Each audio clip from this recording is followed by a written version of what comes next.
If you've tried searching for Taylor series, this is the formula you might have come across. But just looking at this formula, it isn't really clear what it actually calculates or what do all these terms really mean. And why are there so many factorials and derivatives in them? So let us dive into this formula and see how it works. Let's say we have to find a polynomial which best approximates the function e raised to x. Where would you even start? First, let's call the polynomial approximation we're going to make p of x. And to make things simpler, let's try to approximate the function only around a specific point like x is equal to 0.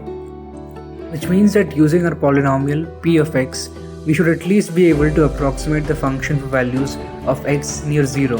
Now with this as a starting point, how can we start building our approximation? As we're trying to approximate near x is equal to 0, we might want to start by matching the values of our functions at x is equal to 0. So let us do that. E raised to x at x is equal to 0 is 1. So what polynomial will be equal to 1 when x is 0? Simple, 1 itself. Remember, constants are also polynomials of degree 0. Now let us see how these two compare. Not very well, right? It only gets the value right at a single point, but I am sure even without looking at this graph, you could have told that 1 is a very bad approximation for e raised to x. How can we make it better?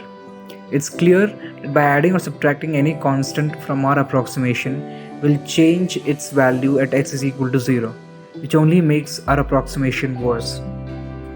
So what else can we do to improve our approximation? If you look carefully, you can see that the slope of our approximation does not match with the slope of the function. So making them equal would be a good step ahead. But how can we do that? The slope of a function is also equal its derivative. Therefore, the slope of e raised to x at 0 is 1.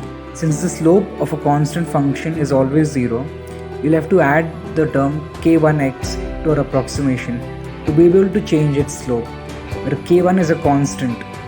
But to complete our second term, we must also find the value of k1 for which the slope of our function at 0 will be 1. Since the derivative of our current approximation is k1 and we want the derivative to be 1, setting k1 is equal to 1 should do the trick. Now let us see how these two compare. It's getting better. So what else can we do now? If you look closely, you might be able to see that even though the slopes of our functions are now equal at the point 0, the slope of e raised to x is also curving around this point. More specifically, the slope of e raised to x, unlike our approximation, is not constant but increasing around this point. And to find exactly how the slope is changing around the point 0, we can find its second derivative at that point, which in this case is 1. And now you might have guessed it, we'll set the second derivative of our approximation about this point also equal to 1. To be able to change the second derivative, we'll add the term k2x squared to our approximation, since the second derivative of any lower order term will be 0. Now since the second derivative of our approximation is 2 times k2 and we want it equal to 1, we'll set k2 equals to a half to cancel out the 2. Now let us see if this made our approximation any better. Now they are really starting to look alike, at least near the point 0. And if you check, there is only approximately a difference of 0.001 in f of x and p of x at x is equal to 0.2. Pretty close, right? So now let us take a step back and see how we built our approximation. First, we started with the value of the function we wanted to approximate at the point 0. Then we added its derivative about the same point, multiplied by x, and then we again added its second derivative, multiplied by x squared and divided by 2 factorial. If you're wondering where this factorial came from, remember that when deriving x raised to some power again and again, because of the power rule, the indices come down one by one, getting multiplied by x, and to cancel this effect, we divide by the factorial of that power. And by now, you might have also seen the pattern.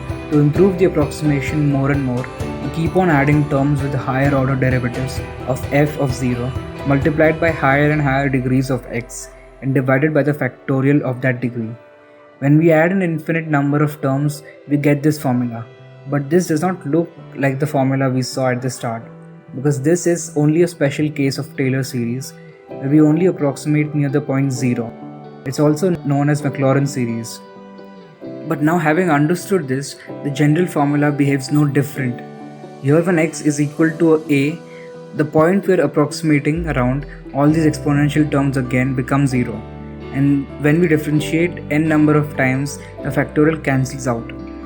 And the only term remaining is the one with the nth derivative, making the nth derivative of our approximation equal to the nth derivative of the function. And now that you know all this, these ever increasing factorials, derivatives and exponents might just seem a little less monstrous.